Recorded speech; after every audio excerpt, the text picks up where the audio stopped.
pada Quran surat Ibrahim ayat yang ke-6. A'udzubillahi minasyaitonirrajim. Bismillahirrahmanirrahim. Wa iz qala Musa liqaumihi, dan berkatalah Musa kepada kaumnya. Mohon dipahami, Musa itu jangan dipahami sebagai sosok manusia di masa lalu saja. Supaya ini menjadi kontekstual dan memiliki nilai di masa kini, Musa ini jangan dibayangkan sebagai sebuah sosok di masa lalu. Tapi Musa ini adalah siapa saja yang menjadi wakil Allah untuk menyampaikan kasih Allah di masa manapun, itulah sesungguhnya Musa. Judul surat yang kita bahas, judulnya surat Ibrahim. Tapi kok ceritanya di dalamnya tentang Musa? Harus dipahami. Jadi Musa harus diekstrapolasi lebih luas lagi. Begitu di ayat ini kita membaca kata Fir'aun. Izkuru ni'matallahi alaikum id anja'akum min ali Fir'aun. Begitu mendengar kata Fir'aun, membaca kata Fir'aun, kita jangan menyempitkan pikiran kita untuk memikirkan Fir'aun sebagai sosok manusia di masa lalu yang ada dalam sejarah. Tapi mari kita lihat ya Fir'aun dalam konteks kekinian. Karena sesungguhnya kalau menurut pemahaman saya, kenapa Fir'aun itu diabadikan jasmaniahnya, diawetkan? Itu kan artinya bukan suatu kebetulan bahwa Allah mengizinkan yang seperti itu, karena di kemudian hari termasuk hari ini sebetulnya Fir'aun itu tetap akan ada. Saya tidak akan berbicara Fir'aun sebagai sosok manusia di masa lalu, tapi saya akan berbicara Fir'aun sebagai sifat manusia di masa kini.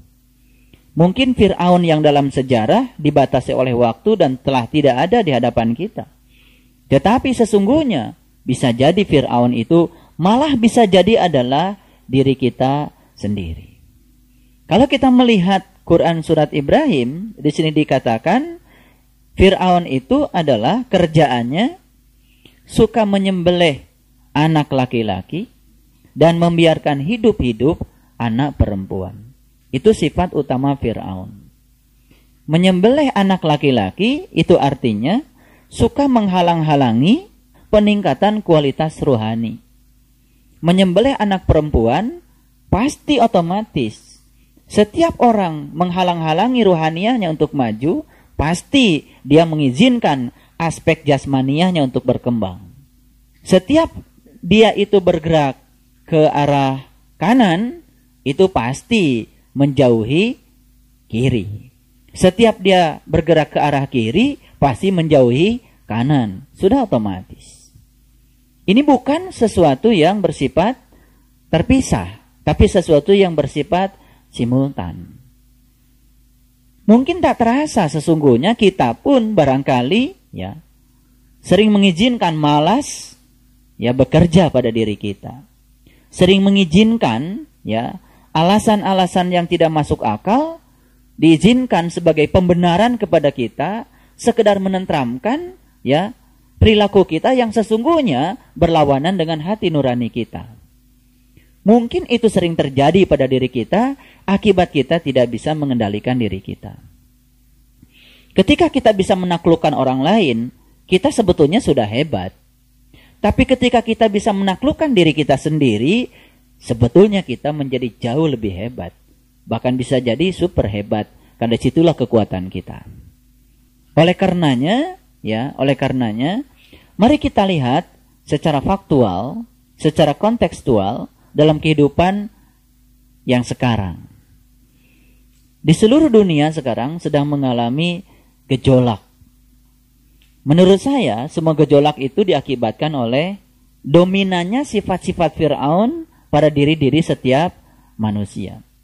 Jadi kalau Fir'aun ini saya letakkan di sebuah garis bilangan di sebelah kiri, kemudian Musa diletakkan di sebelah kanan, barangkali sekarang ini manusia sedang condong ke sebelah kiri. Setiap condong ke kiri, pasti akan ada gejolak. Dan gejolak ini bisa jadi mungkin ya terjadi secara serempak, secara resonan di seluruh belahan bumi.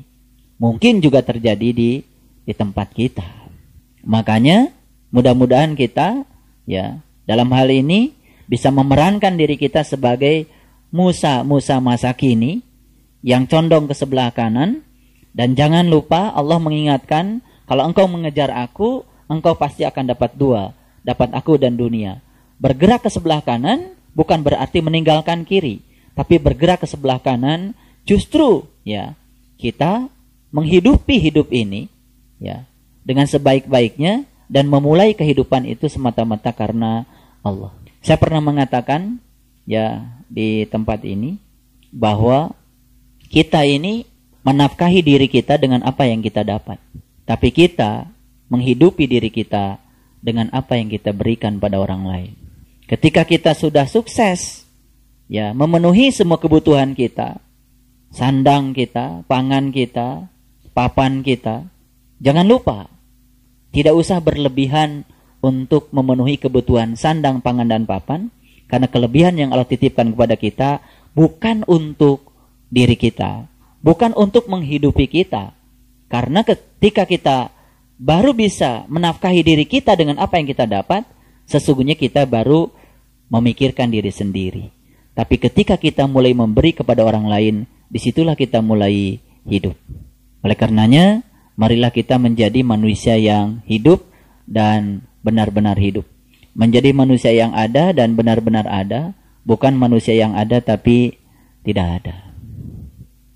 Jadi gejolak-gejolak, kegelapan-kegelapan, pertumpahan darah, kebencian, kemarahan, penyesalan, dan semua sifat-sifat buruk yang dimunculkan pada diri manusia, itu sebuah tontonan tentang betapa dunia ini telah mengalami sebuah kegelapan.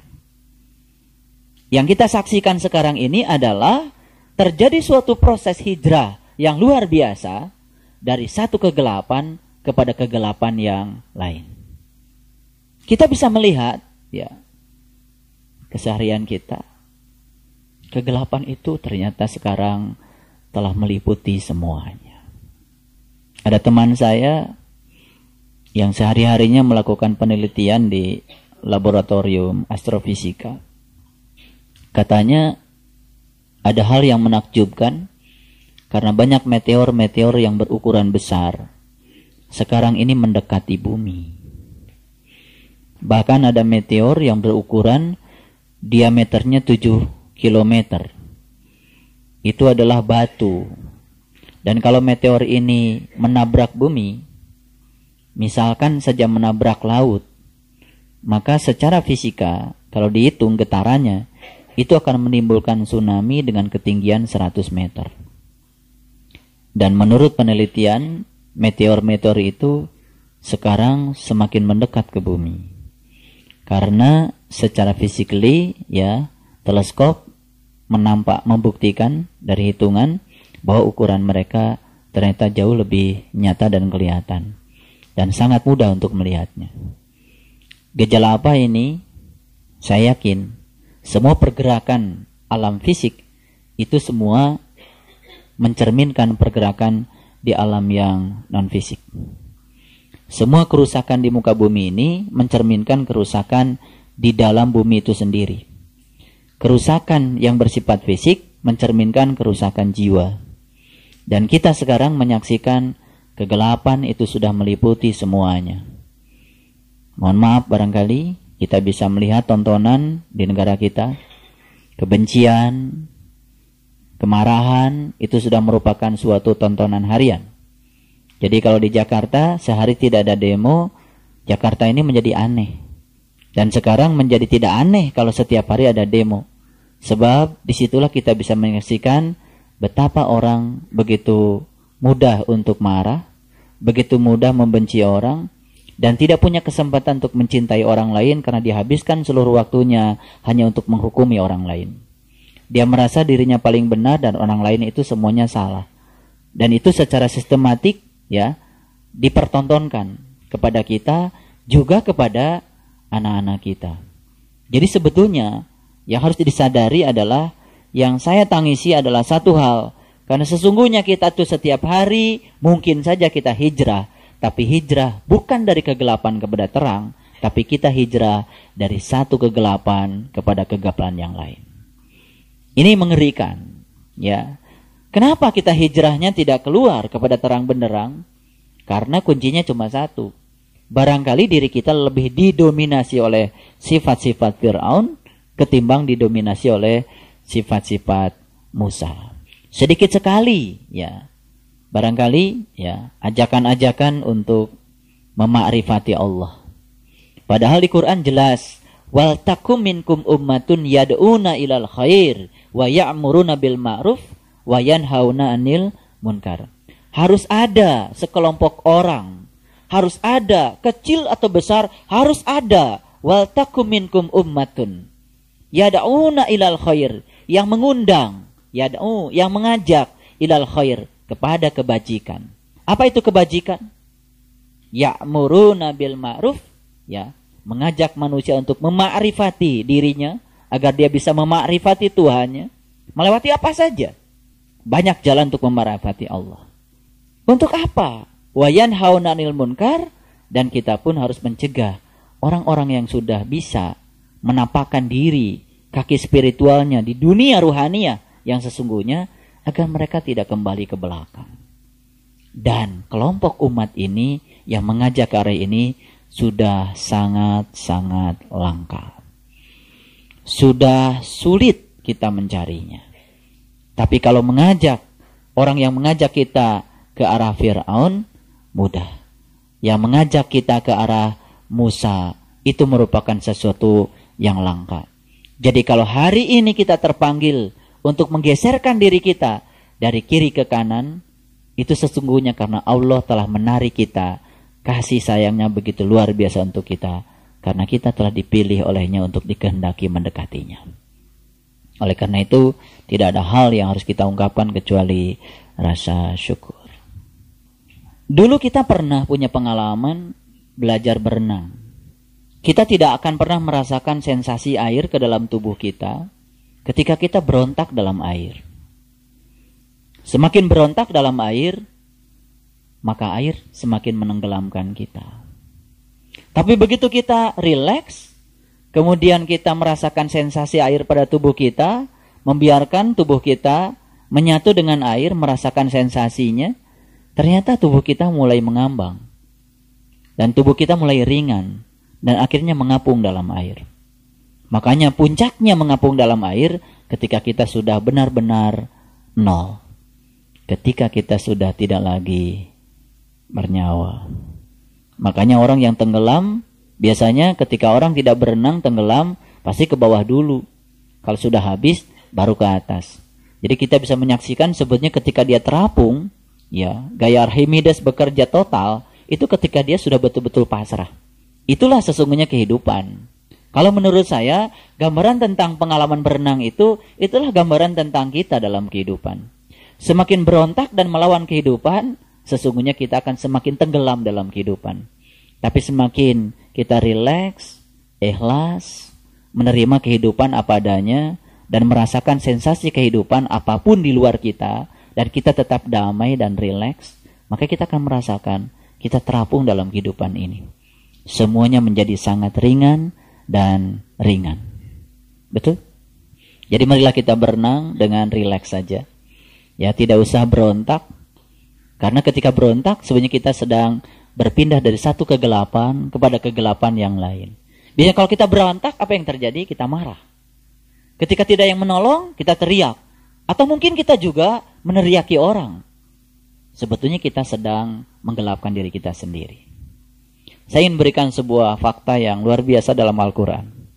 Kalau kita baca Quran surat Al-Baqarah, dimulai dengan Alif Lam Mim. Berikutnya cerita apa? Cerita Zalikal Kitab. Kalau masuk pada Quran surat Ali Imran, Alif Lam Mim. Berikutnya apa? Allahu la ilaha illa huwal hayyul qayyum. Cerita Allah. Kalau kita buka ayat yang berikutnya, tengoklah Quran surat Ar-Ra'd yang baru kita bahas. Alif Lam Mim Ra, tilka ayatul kitab. Quran surat Ibrahim, Alif Lam Ra. Di dalamnya apa? Kitabun, cerita kitab. Teruskan penelitian ini pada seluruh surat. Ternyata setiap lafaz muqatta'ah yang di awal surat, itu berikutnya selalu cerita, kalau gak cerita Allah, itu cerita kitab. Saya baru mengerti kenapa selama ini kita tidak dibolehkan membahas lafaz muqatta'ah yang di awal surat. Sebetulnya bukan lafaz itu yang tidak boleh dibahas. Karena sesungguhnya di balik lafaz itu cuma ada satu. Setiap kita menyelesaikan lafaz itu berikutnya kitab. Itu artinya apa? Ketika kita telah menemukan hakikat di balik lafaz itu, yaitu password untuk memasuki diri kita, maka kita akan menyaksikan kitab pada diri kita. Jadi sebetulnya alif lam mim ra, alif lam ra, kaf ha ya ain shad, yasin pun. Coba, setelah yasin apa berikutnya? Wal Qur'anil Hakim. Betul? Iya.